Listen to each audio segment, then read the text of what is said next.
किसान दोस्तों, अमीन भट्टी हाजिर किसान के शहरी प्रोग्राम के साथ।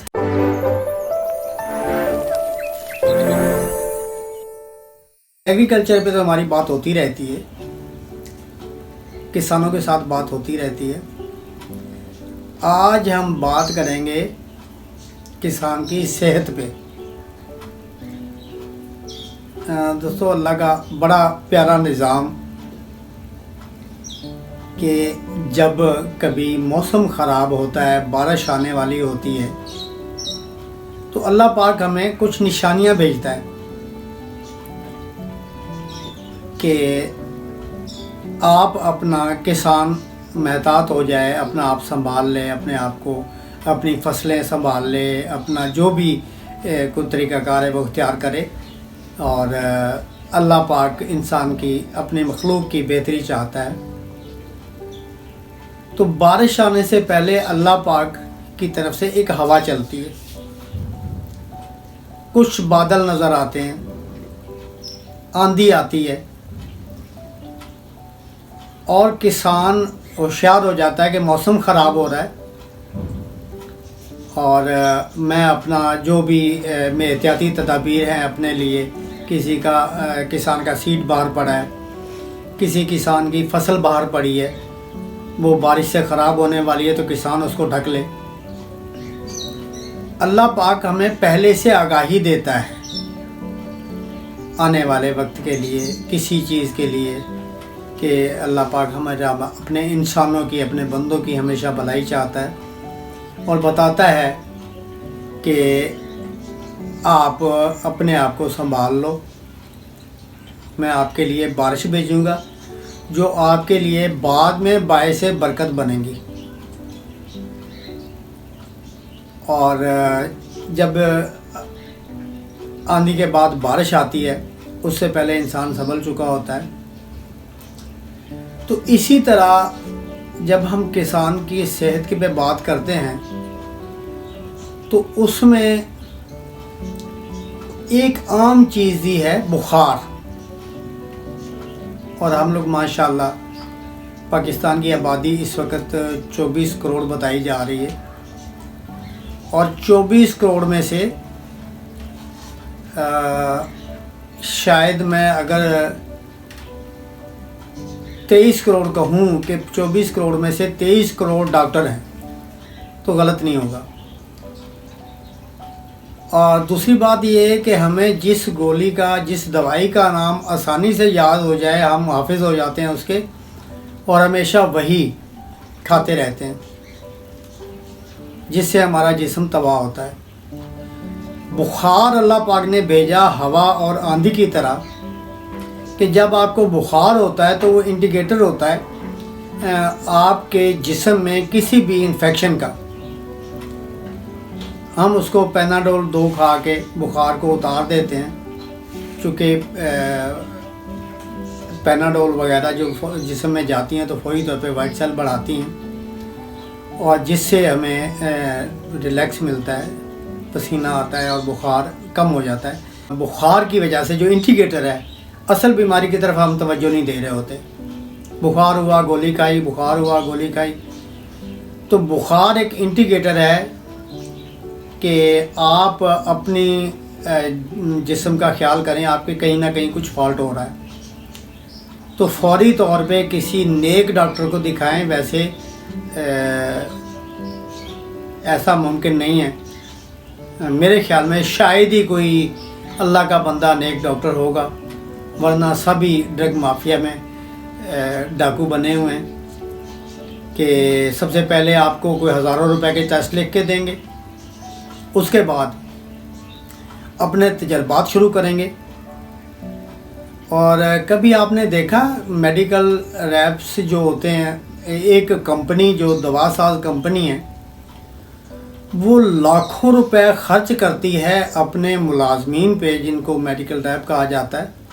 कभी आपने देखा हो, आप दवा लेने किसी डॉक्टर के पास गए हों और वहाँ एक वेल ड्रेस लड़का आया हो और उसके हाथ में एक लैपटॉप होता है या बैग होता है, वो इंतज़ार कर रहा होता है कि डॉक्टर साहब हमें 10 मिनट दे दें। उसका काम क्या होता है, کو وہ ڈاکٹر کے پاس جاتا ہے اور اس کو ایک کارڈ دیتا ہے، پمفلٹ دیتا ہے کہ جی سر ہماری کمپنی نے یہ دوا بنائی ہے اور آپ یہ اس استعمال کروائیں اپنے پیشنٹس پہ، اور اس دوا کے کچھ سیمپل بھی دیتا ہے ڈاکٹر صاحب کو فری میں. اور کچھ ڈاکٹر حضرات وہ سیمپل جو ہیں یہ اپنے پیشنٹس کو دے دیتے ہیں، اور کچھ ڈاکٹر حضرات وہ سیمپل جو ہیں وہ شاید میڈیکل اسٹور پہ واپس کر دیتے ہوں یا کچھ ایسا ہو. یہ میڈیکل کا شعبہ ہی ایسا ہے.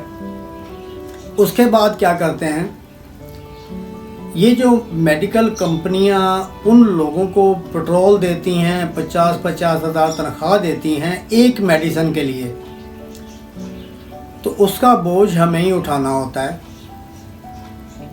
مثال کے طور پہ کوئی نئی دوا آئی، کھانسی کی آئی، بخار کی آئی، کسی بیماری کی آئی، اور اس دوائی کو بیچنے کے لیے جتنے بھی میڈیکل ریپس نکلے، جتنی پٹرول جلا، جتنی تنخواہیں دی گئیں، وہ کمپنی ادا نہیں کرتی، وہ ہم لوگ ادا کرتے ہیں. ہم یوزر جو ہیں وہ ادا کرتے ہیں وہ تمام اخراجات. اسی لیے دوائیاں مہنگی سے مہنگی ہوتی چلی جاتی ہیں.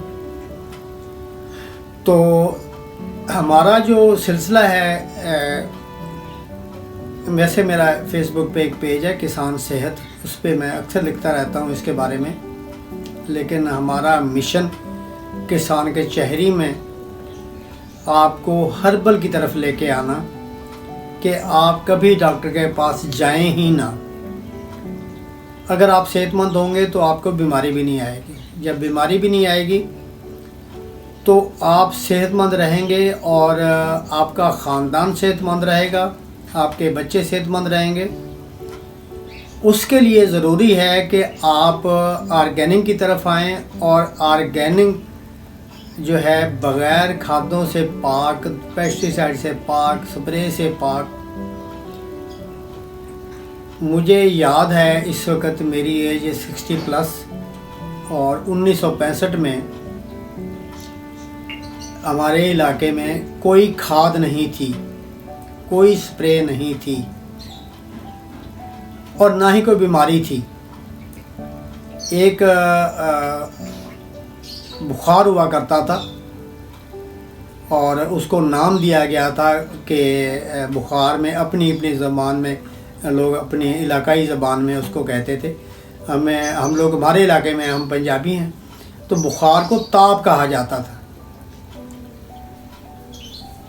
تو اس بخار میں پھر لوگ مشورہ دیتے تھے بزرگ کہ یہ فلاں کی دکان پہ ایک چیز آئی ہے اور اس کو وہ لے کے آئیں. ایک کمپنی ہے کوئی بروک بانڈ، اس کا چائے پتی ہے، اس کو دودھ میں ابال کے دودھ چھان کے پئیں.